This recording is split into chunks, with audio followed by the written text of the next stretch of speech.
Hej, cześć, tu Mateusz z MatMax. Witam ciepło i zapraszam Was na czytanie miesięczne na sierpień. I tradycyjnie zobaczymy ogólną energię, co ma szansę do Was przyjść i odejść do przeszłości. Jak Wy się przedstawiacie, rada oraz informacja, czego raczej nie robić i czego unikać w tym miesiącu. Dalej przejdziemy do czytania na miłość i uczucia dla singli i osób w związkach. I całość zakończymy informacją, co zadzieje się w pracy i w finansach. Pamiętajcie jednak, że te czytania są bardzo ogólne i tutaj nie będzie wszystko z Wami rezonowało, więc bierzcie do siebie tylko i wyłącznie to, co Wam odpowiada, a całą resztą w ogóle się nie przejmujcie. Ewentualnie zachęcam Was do sprawdzania czytań również dla swoich znaków ascendentalnych, bo wówczas będzie taka możliwość, żeby wyciągnąć sobie jakąś średnią z obu czytań właśnie dla znaku słonecznego i ascendentalnego i mieć szerszą wiedzę na temat tego, co może się wydarzyć. Panny i pannicze, przejdźmy do czytania i sprawdźmy, jaka będzie dla Was ogólna energia na ten miesiąc.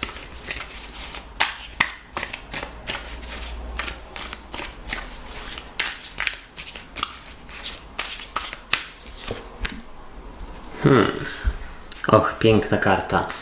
Wizualnie. Co do Was przychodzi, co się pojawia?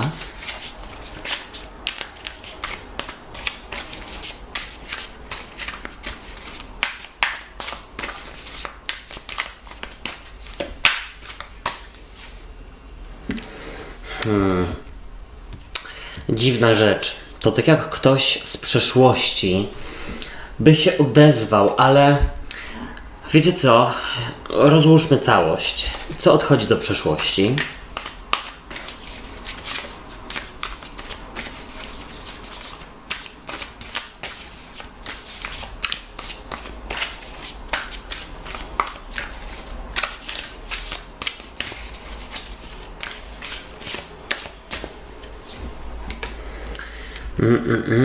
Jak Wy się przedstawiacie?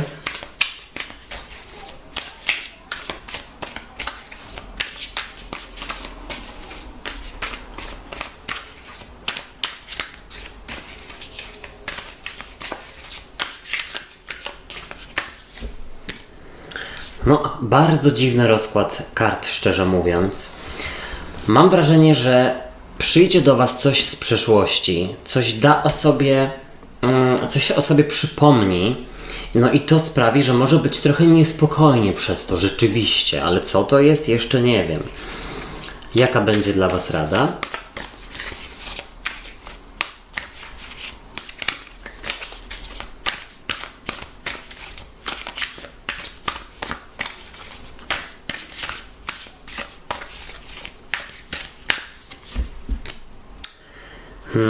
I czego nie robić, czego raczej unikać? Słuchajcie, może też tak być, że pojawi się ktoś dawno niewidziany i niesłyszany, na przykład, żeby pożyczyć pieniądze i ja bym tutaj radził, a właściwie karty, żeby tego nie robić. Zwłaszcza jeśli to nie jest jakaś bardzo bliska osoba, bądź osoba, której rzeczywiście gdzieś nie ma w Waszym życiu od jakiegoś czasu, nie ma takiego, wiecie, stałego kontaktu. Słuchajcie, trudne czytanie, nie wiem jak je ugryźć jeszcze. Dziwny zestaw kart, nie ukrywam. Takie dosyć niespokojne karty. Niespokojna, ale zwłaszcza energia, która pokazuje Was. Natomiast, zobaczcie, tutaj z przełożenia jest karta cesarza. A cesarz jest władcą, on ogarnia, on pilnuje, deleguje. I gdzieś tutaj musi rzeczywiście taką silną, mocną, konsekwentną ręką, silnym charakterem gdzieś tutaj ogarniać rzeczywistość. I jest to rzeczywiście informacja, że ten miesiąc może być rzeczywiście troszeczkę bardziej wyzwaniowy i Wy gdzieś tutaj musicie zachować taką zimną krew, taką umiejętność działania pod wpływem gdzieś, słuchajcie, nacisku z zewnątrz. Tutaj powiedziałbym, że wypadałoby popracować rzeczywiście nad swoją pewnością siebie, decyzyjnością i w ogóle brać pewne sprawy, które się przydarzają przynajmniej w tym miesiącu, na chłodno.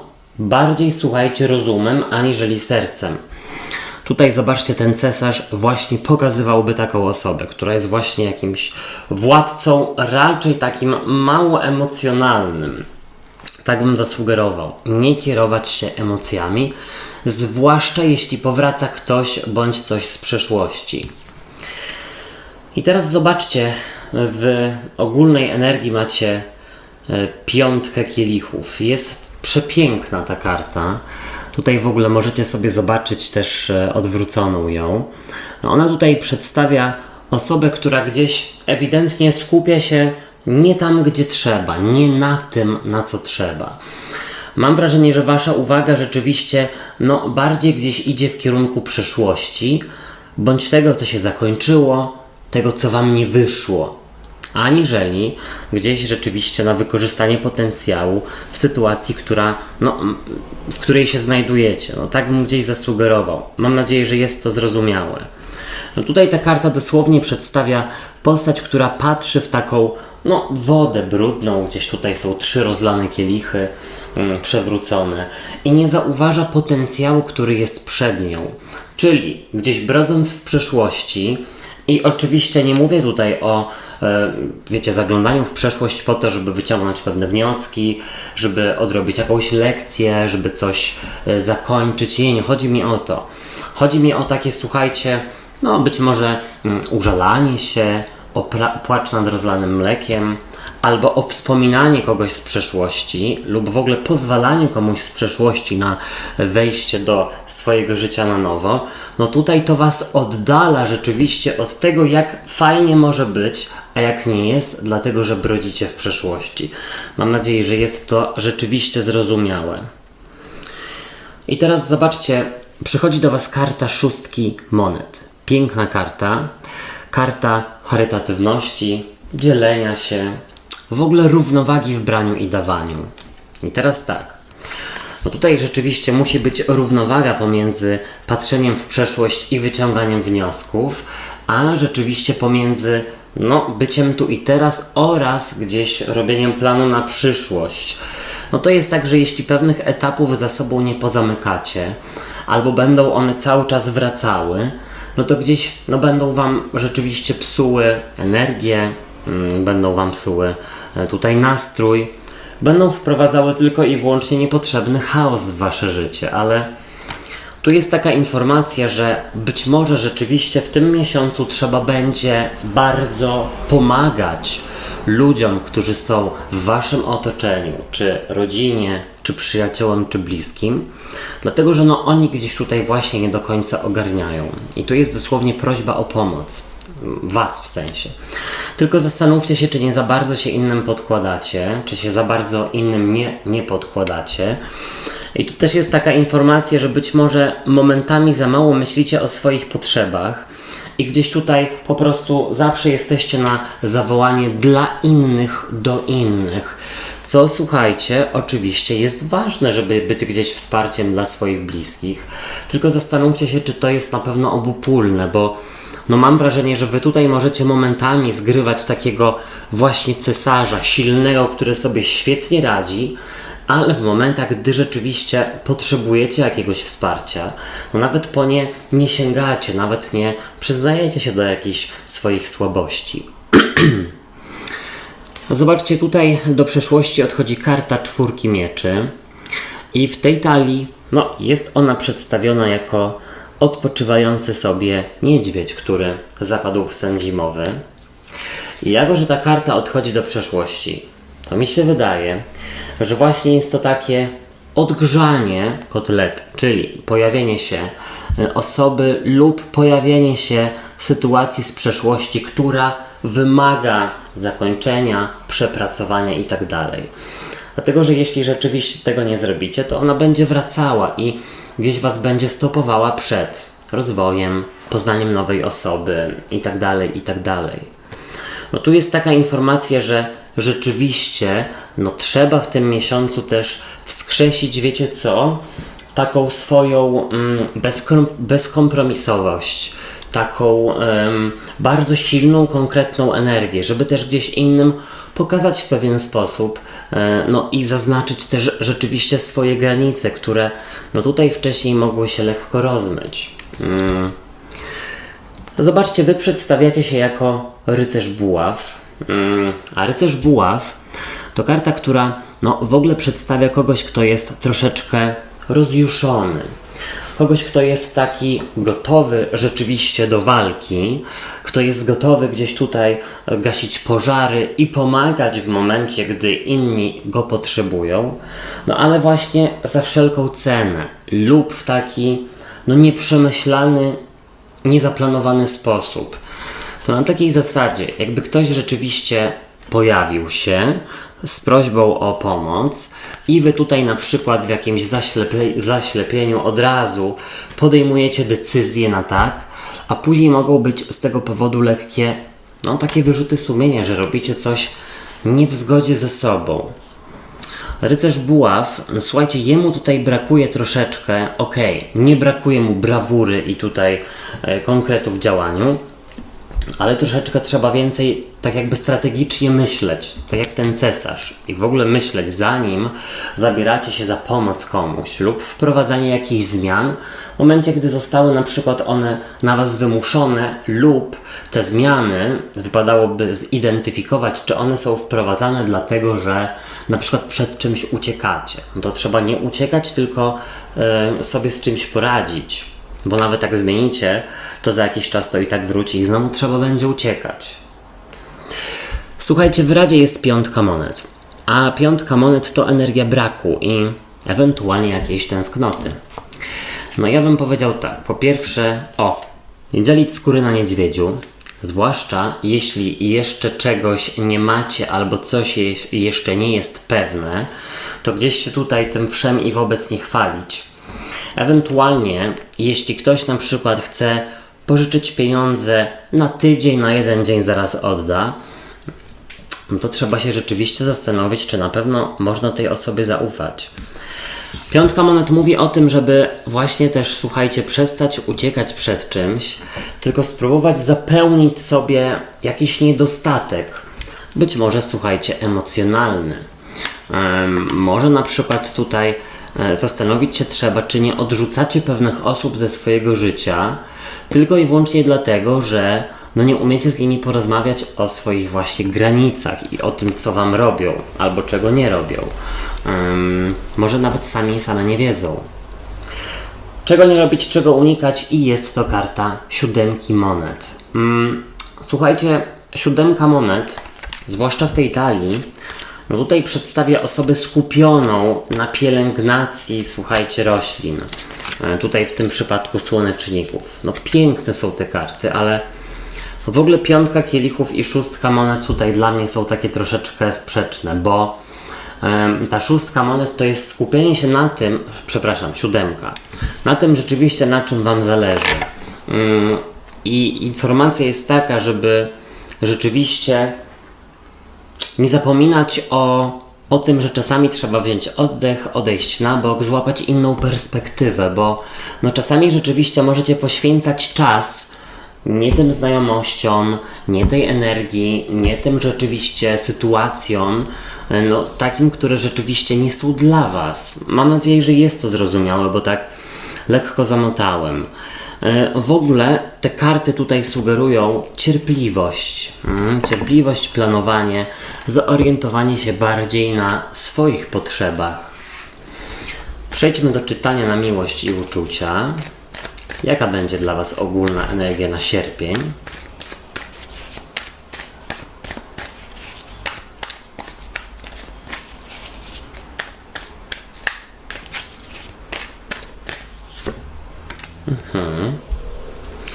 Co przychodzi do singli, ewentualnie jak pokazuje się wasz partner lub partnerka?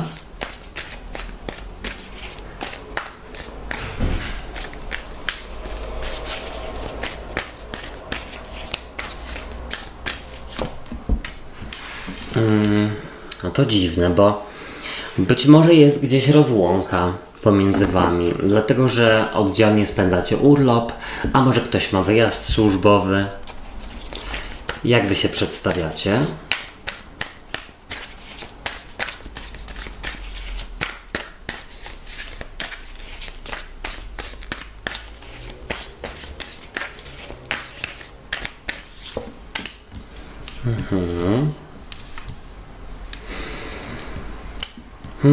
Jaka będzie dla was rada?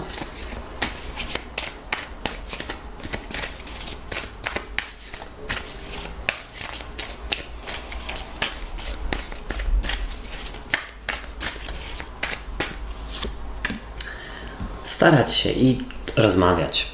Czego nie robić, czego unikać, jeśli chodzi o miłość i uczucia.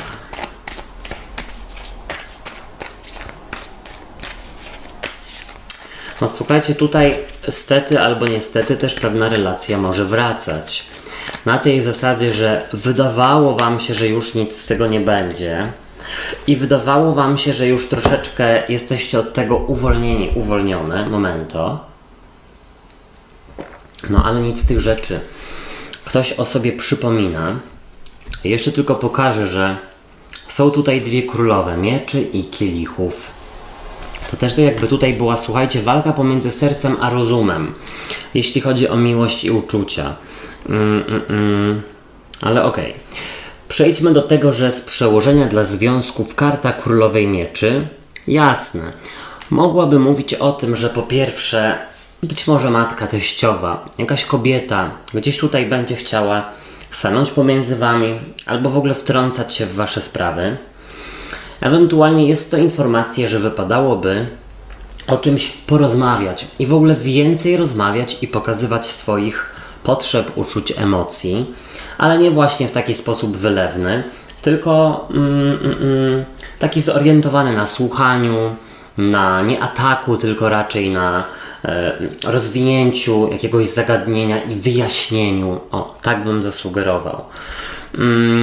Tutaj bym powiedział, że ostatnio może był czas, w którym była pewna posłucha, w cudzysłowie, jeśli chodzi o czułość. Ale to chyba się kończy.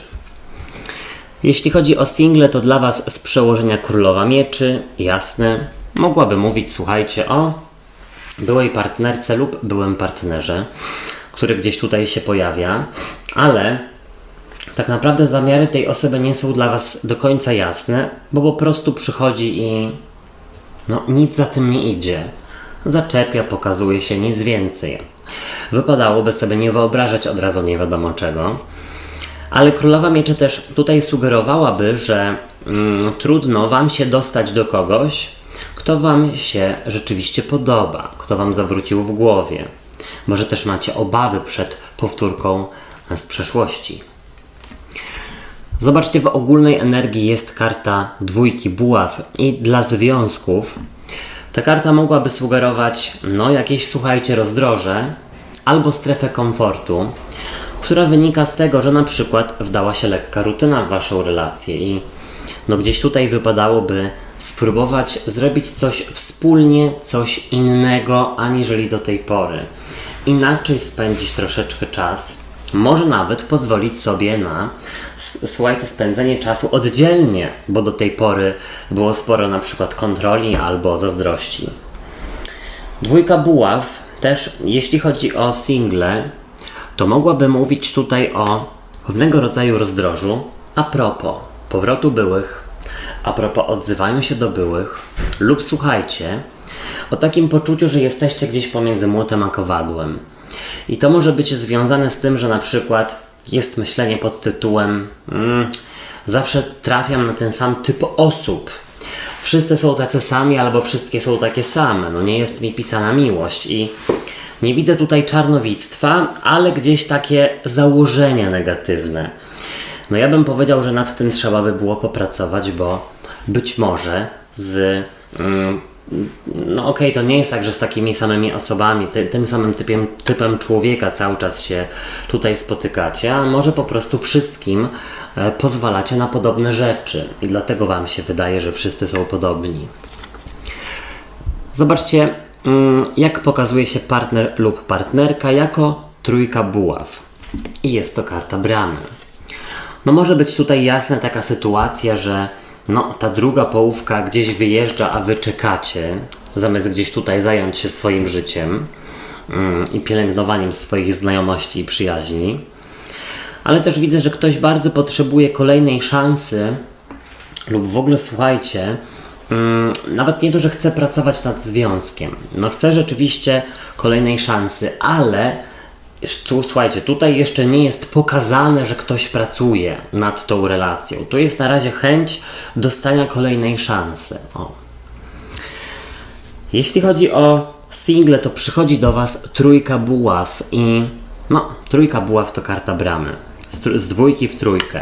Albo coś, co już potencjalnie rzeczywiście się zakończyło, nagle wydaje Wam się rzeczywiście, teoretycznie możliwe do odgrzebania. Ewentualnie tu jest informacja, że bardzo chcecie i pragniecie poznać kogoś zupełnie innego aniżeli do tej pory. I w ogóle, czy tu się pokazuje nowa osoba? Niekoniecznie. Może nowe znajomości, ale nie to, że nowa już tutaj jakaś wielka miłość. Spokojnie, tutaj też trzeba najpierw kogoś poznać, żeby zobaczyć, czy w ogóle Wam odpowiada. Pamiętajcie o tym. Zobaczcie, w związkach przedstawiacie się jako królowa kielichów, czy tam król kielichów, to już możecie sobie odwracać. I jest to osoba ciepła, rodzinna, może nawet troszeczkę w negatywie, za bardzo rozemocjonowana i za bardzo uległa i dostępna dla drugiej osoby. I tutaj mam wrażenie, że na przykład jeśli dla znajomych, dla przyjaciół potraficie stanowczo się zachowywać i gdzieś tutaj, zaznaczać swoje granice, tak tutaj w związkach romantycznych po prostu tracicie głowę. I nie ma w tym nic złego, nic dziwnego, bo każdy tak chyba ma, tylko po prostu trzeba nad tym pracować. Z tej królowej kielichów do królowej mieczy, bo królowa mieczy gdzieś tutaj szanuje siebie, gdzieś tutaj nawet nie to, że jest jakaś bardzo zimna, ale gdzieś umie panować nad swoimi emocjami i nad sytuacją w relacji. Tutaj powiedziałbym, jeśli ma być jakieś wybaczenie, to niech ono będzie okupione pewnymi zasadami. Jeśli chodzi o single, to Wy przedstawiacie się jako królowa kielichów, czyli osoby, które być może za szybko robią sobie nadzieję, poznając nowe osoby, i to Was gubi, i to też te osoby wprawia w takie zakłopotanie, jak widzą Wasze szybkie zaangażowanie. Też może się przez to wycofują, ewentualnie część z nich wykorzystuje to rzeczywiście, że szybko się otwieracie i to może Was gubić, to trzeba by było rzeczywiście zweryfikować. Ale w ogóle też gdzieś widzę, że panny i pannicze mają silne potrzeby takiej czułości, uznania, gdzieś bycia z drugą osobą. Takiej bratniej duszy Wam się chce. Słuchajcie, w Radzie dla Związków jest karta Pazia Mieczy. I Paź Mieczy to mogłaby być osoba młodsza. I tutaj, słuchajcie, jest i ta Królowa Mieczy, i Paź Mieczy. Jest to informacja, żeby nie mieszać rodziny i osób trzecich w jakieś Wasze ewentualne przejściowe niesnaski.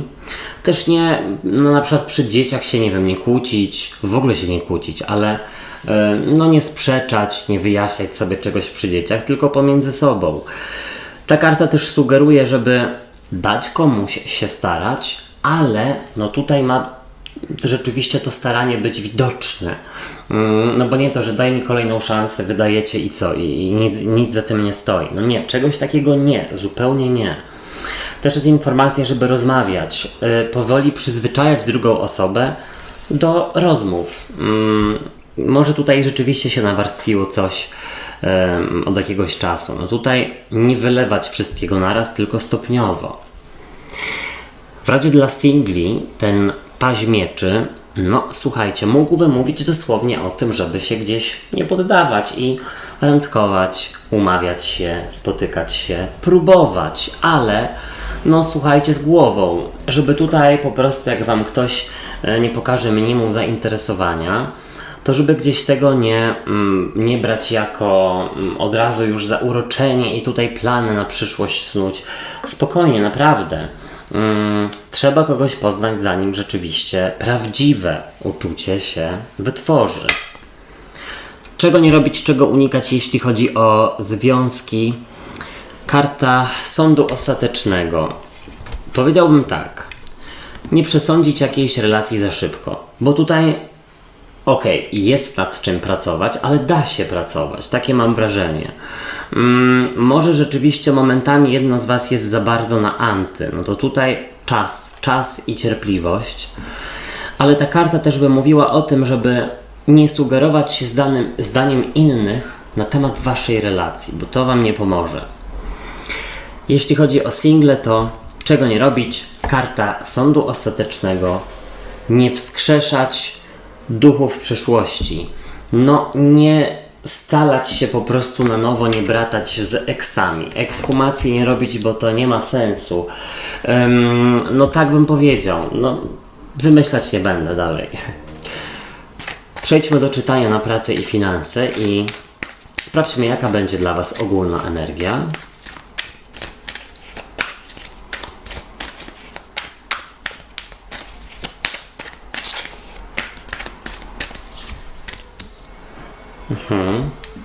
A znowu królowa kielichów. Co do Was przychodzi, co się pojawia?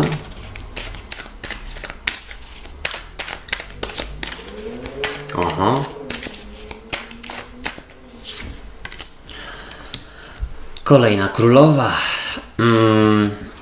Co odchodzi do przeszłości?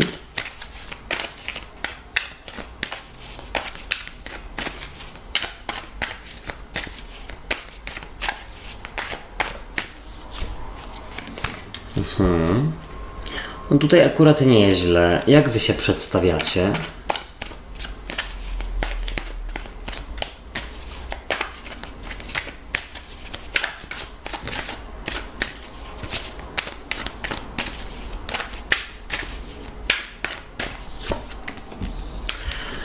Może jest, słuchajcie, czas urlopu dla kogoś z Was. I wówczas tutaj widzę czas spędzony z rodziną, z przyjaciółmi, albo gdzieś, słuchajcie, jest chęć zrobienia czegoś z rodziną, ale na przykład partner lub partnerka się na to nie zgadza, bo gdzieś wyjeżdża i zazdrosny jest lub zazdrosny. Tutaj może być o to zgrzyt, ale to miało być a propos pracy i finansów. Rada dla Was.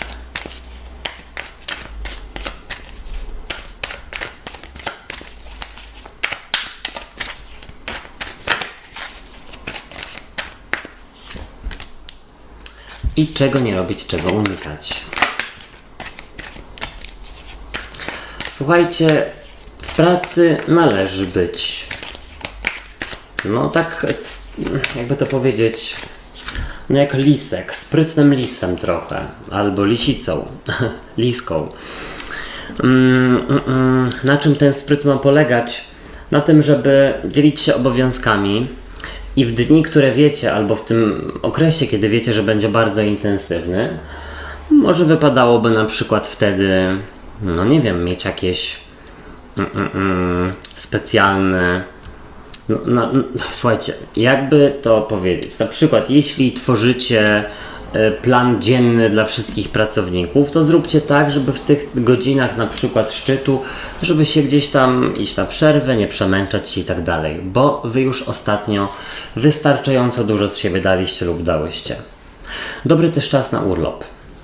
Ale zobaczcie, z przełożenia rycerz monet, a rycerz monet ma w tym swoim banku, że tak powiem, tam gdzie trzyma skarb, tam gdzie pilnuje tego skarbu, ma wszystko poukładane. I tu jest informacja, że trzeba by było troszeczkę przeredagować swoje plany wydawania pieniędzy, bo te do tej pory jakoś przestały działać, nawet może tego nie widzicie.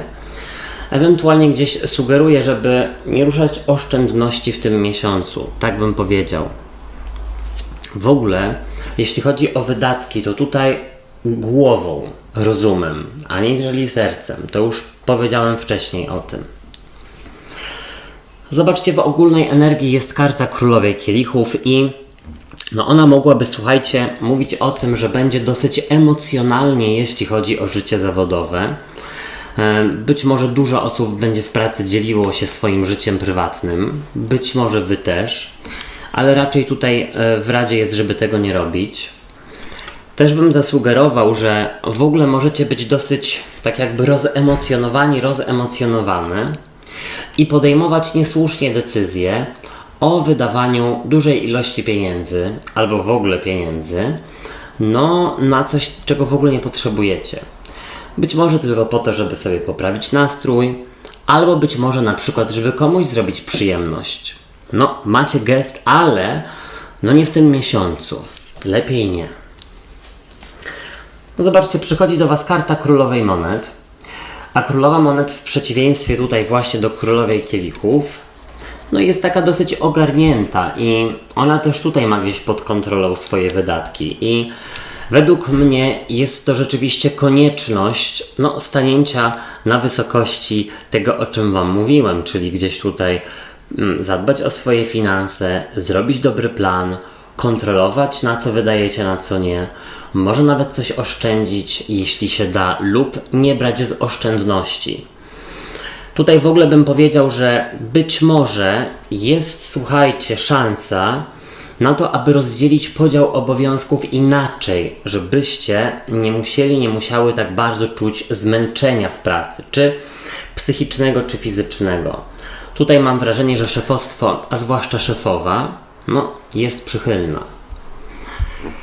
Zobaczcie, do przeszłości odchodzi właśnie ta 10 buław.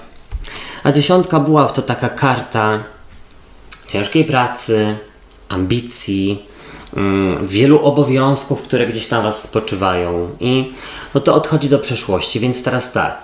Albo będzie urlop, albo podział obowiązków, albo w ogóle w pracy może być po prostu spokojniej. Też może, słuchajcie, dlatego, że umiecie i rozmawiacie ze swoimi przełożonymi właśnie o tym, co nie gra w pracy, ale tutaj personalnie gdzieś nie pokazujecie palcami. Zobaczcie, Wy przedstawiacie się jako 10 mieczy, a 10 mieczy to z jednej strony ktoś zrezygnowany, zmęczony, albo może w ogóle ktoś, kto sobie odpoczywa. Na tej zasadzie, że już ostatnio tak dużo było pracy, że teraz po prostu odpuszczacie i nie chcecie się nią stresować. Tutaj jest to, podkreślam, też dobry czas na wzięcie na przykład zaległego urlopu. Ktoś w ogóle może już mieć gdzieś w planach ten urlop. Tak bym zasugerował. Tutaj bym powiedział, że z jakiejś może lekkiej rutyny życiowej próbujecie wymyśleć sobie jakieś wydatki, żeby polepszyć sobie nastrój. Co jest nie najlepsze, bo to jest gdzieś uciekanie od problemu. W Radzie, zobaczcie, jest karta 9 monet.